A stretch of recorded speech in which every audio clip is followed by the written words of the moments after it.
Hello. Thank you for coming and visit me in my channel. I am here to talk about the Aries full moon coming up in October 9, 2022 at 16 degrees 33 minutes of Aries. If you like my content, please subscribe to my channel and give the video a thumbs up. That will help improve my rate. Thank you for liking and comment on my video, and thank you also for coming back, those of you who have already subscribed. Here's my contact information. If you need to send me an email, you have it here. And I also write a blog at satsangatastrology.blogspot.com. And thank you for visiting.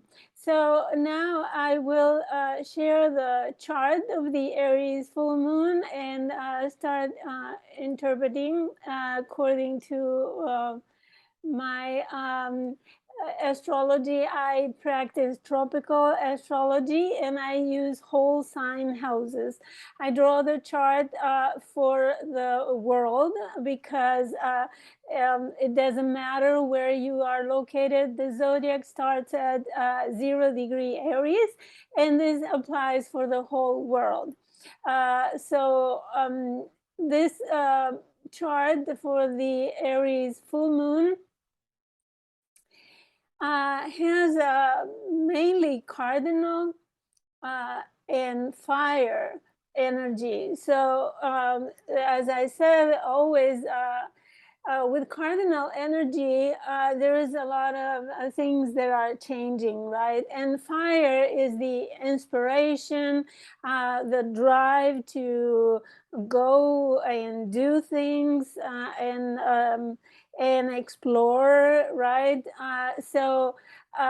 There are important changes that have to do with our spiritual drive, right?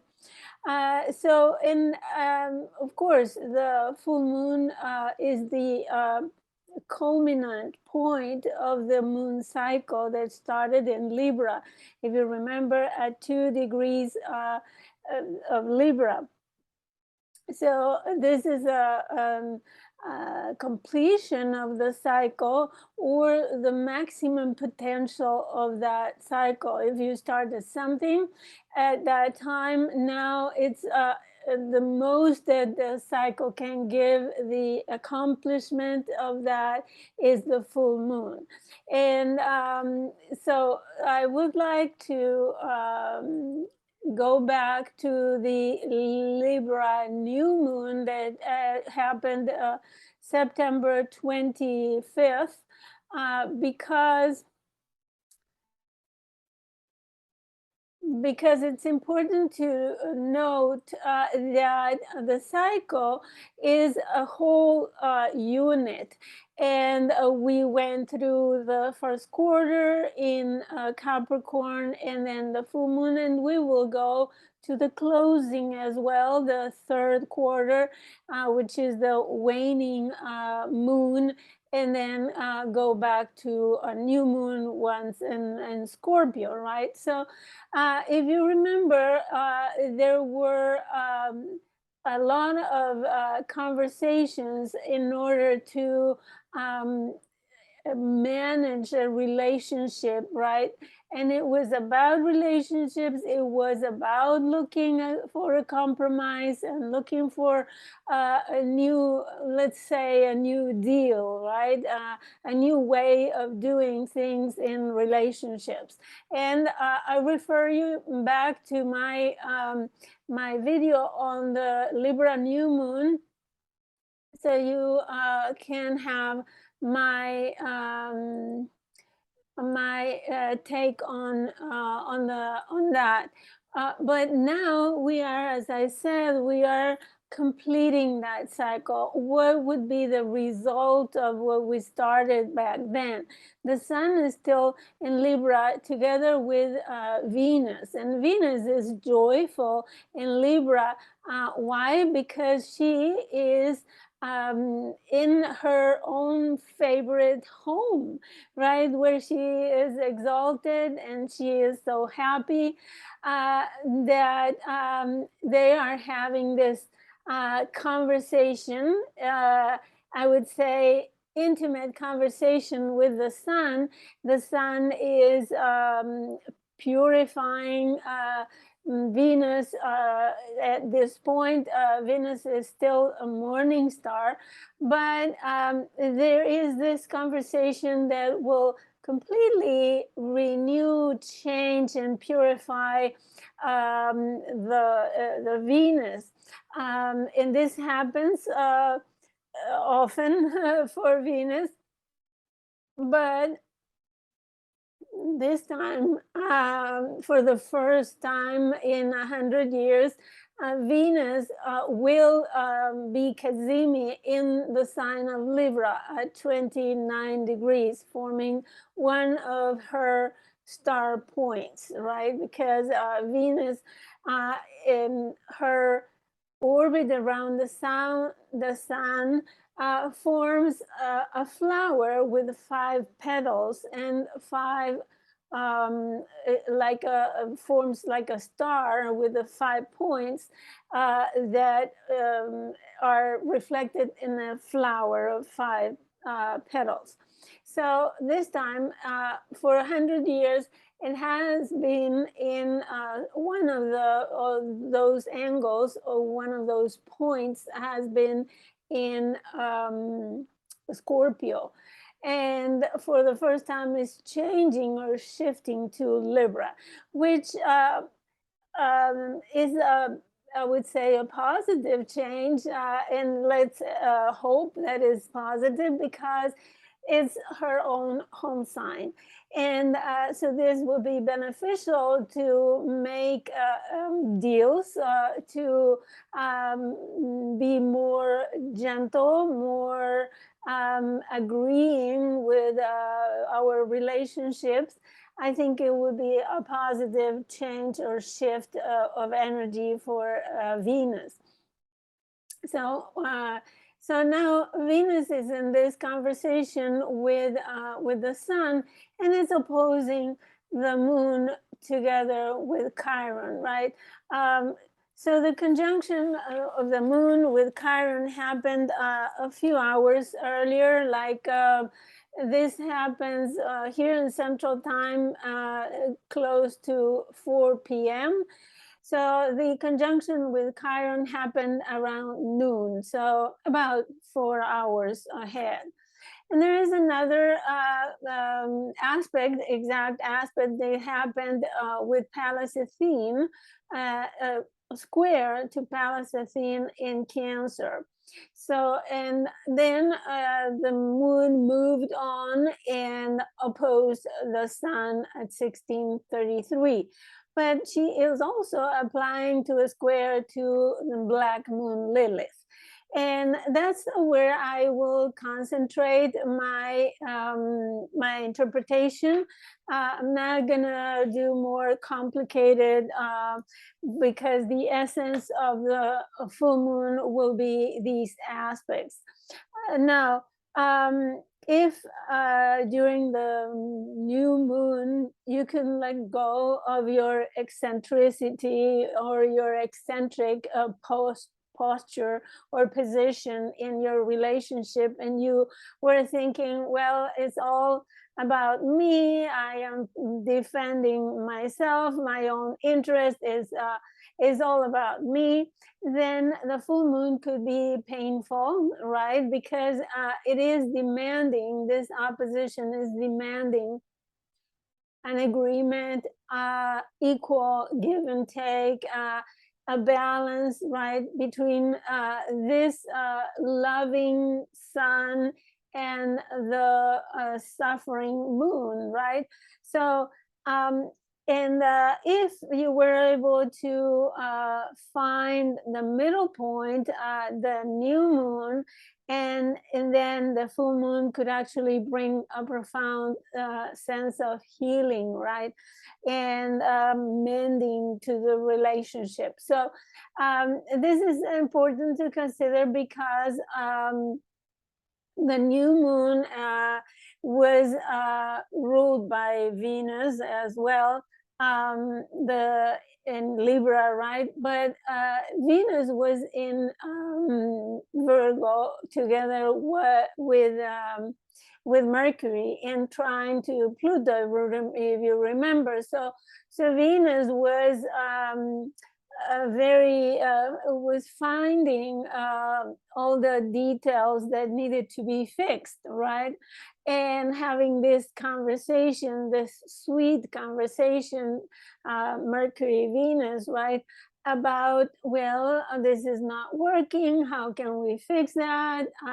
There is things that are no viable in this relationship. So if you were able to find the midpoint, then this full moon will feel very, very healing.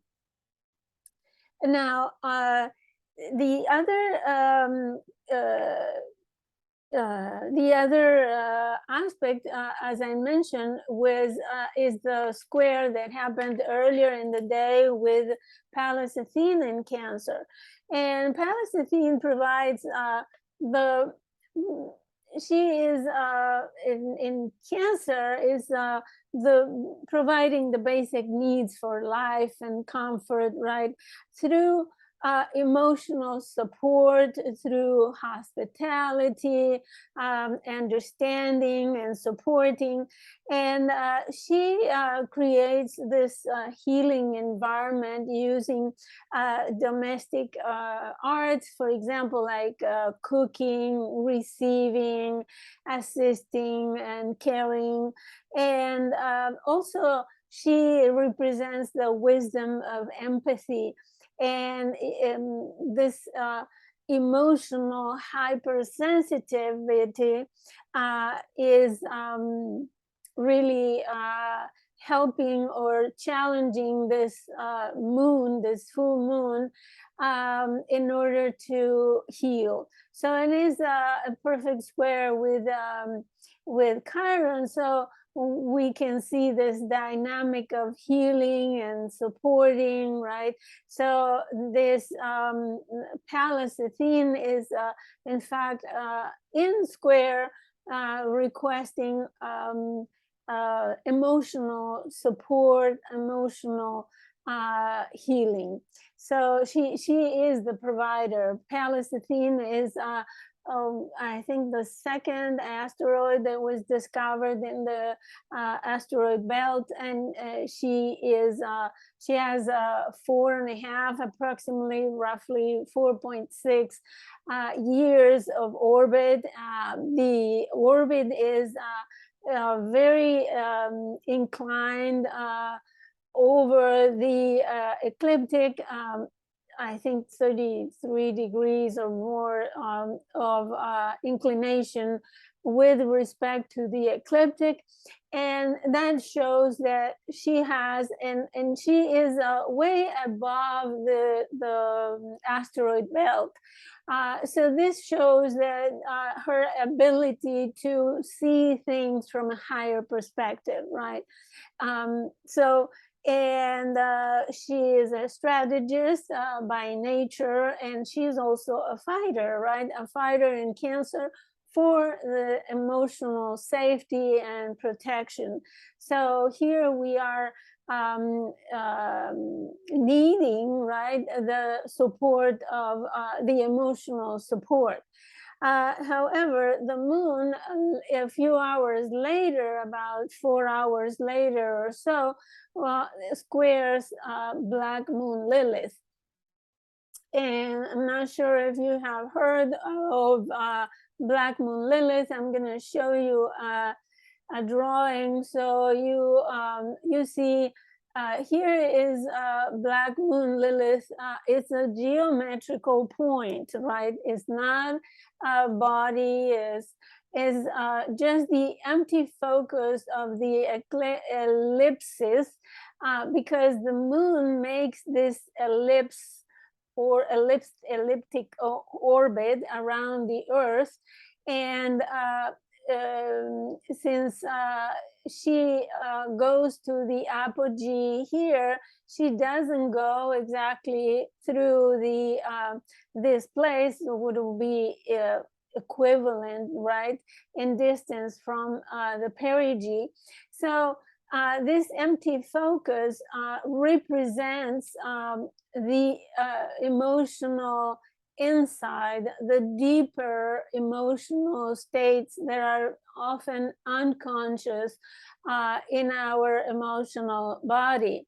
So let's go back to the Aries full moon here. And okay, I don't see it now, but I hope you see it. Here it is.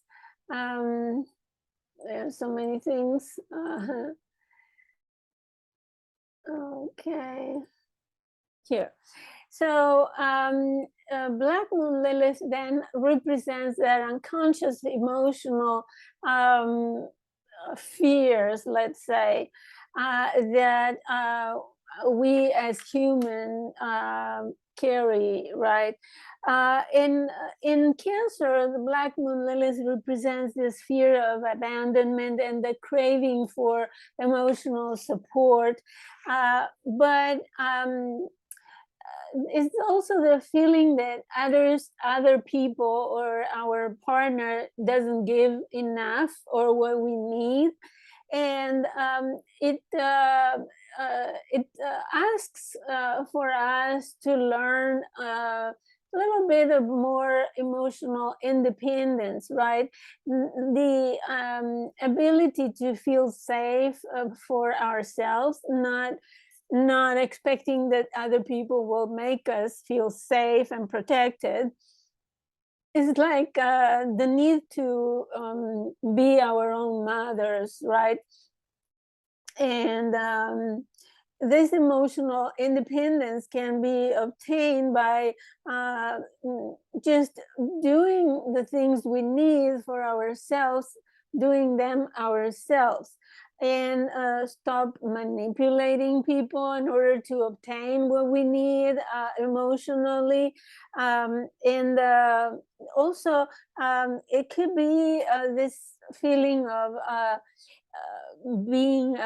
feeling of being unappreciated, or we think, for example, that we do all those things for other people and they are so ungrateful because they don't respond to us. So that is the kind of feelings that the Black Moon Lilith in Cancer represents. So in order to resolve that, we need to learn how to be self-sufficient emotionally, and as I said, not to expect that other people will make us feel emotionally safe and protected.